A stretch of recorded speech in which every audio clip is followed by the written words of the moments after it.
मतलब कि रिश्तेदार। गांव में एक बूढ़ा आदमी रामलाल अकेला रहता था। रामलाल की उम्र 80 साल हो चुकी थी और वह काफी बीमार रहता था। उसका परिवार बहुत बड़ा था, लेकिन कोई भी उसका हाल चाल लेने नहीं आता था। उसके तीन बेटे थे, मोहन, सोहन और रोहन। तीनों शहर में रहते थे। सभी बेटे अच्छे खासे नौकरी वाले थे और अपनी अपनी जिंदगी में व्यस्त थे। रामलाल के पास थोड़ी सी जमीन थी, जिसे लेकर उसके बेटों की नजरें लगी रहती थी, पर देखभाल के नाम पर कोई सामने नहीं आता था।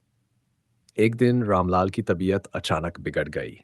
उसे लगने लगा कि अब उसके पास ज्यादा समय नहीं बचा है।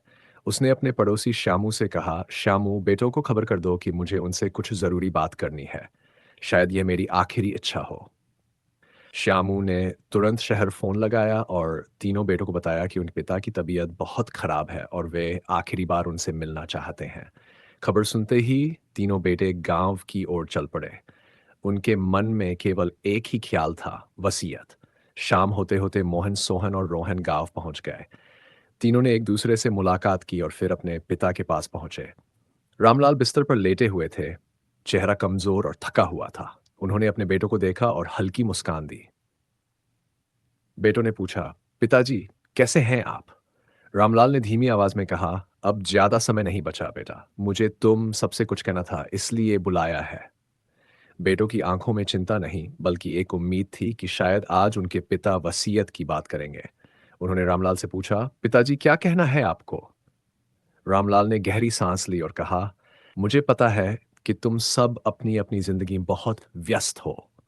मैं नहीं चाहता कि मेरी वजह से तुम्हें कोई तकलीफ हो।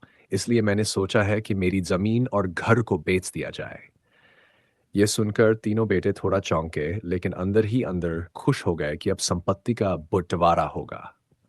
मोहन ने पूछा, पिताजी, जमीन की कीमत क्या होगी? रामलाल ने जवाब दिया, यह जमीन तो सिर्फ तुम्हारे लिए थी। मैंने तुम्हारे लिए इसे संभाल कर रखा था, लेकिन अब तुम्हारी जरूरतें ज्यादा बड़ी हो गई हैं। तो मैंने सोचा कि इसे बेच दूं ताकि तुम सबको कुछ मिल सके।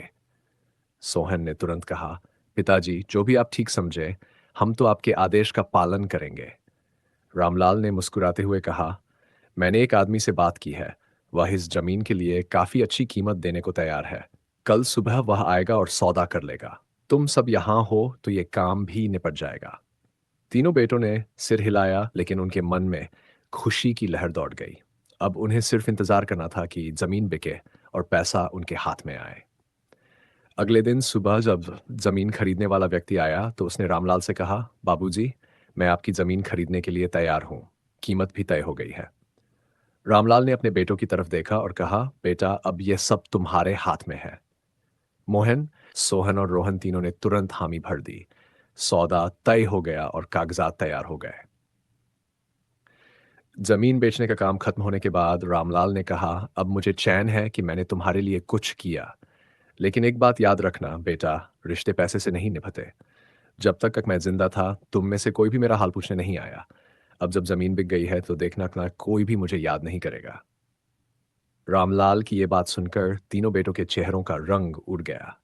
उन्हें समझ में आ गया था कि उनके पिता ने जो कहा वह कड़वा सच था। जमीन का पैसा तो मिल गया, लेकिन पिता के प्यार और आशीर्वाद को खो दिया। रामलाल ने मुस्कुराते हुए कहा, मैंने तुम्हें तुम्हारी जरूरत की चीज दे दी है। अब मैं शांति से जा सकता हूं। उस दिन तीनों बेटों को यह समझ में आ गया था कि वे सिर्फ मतलब के रिश्तेदार बनकर रह गए थे। जब तक कोई फायदा नहीं था, तब तक पिता की कोई कद्र नहीं थी। लेकिन अब जब सब कुछ खत्म हो चुका था, तब उन्हें अपनी गलती का एहसास हुआ।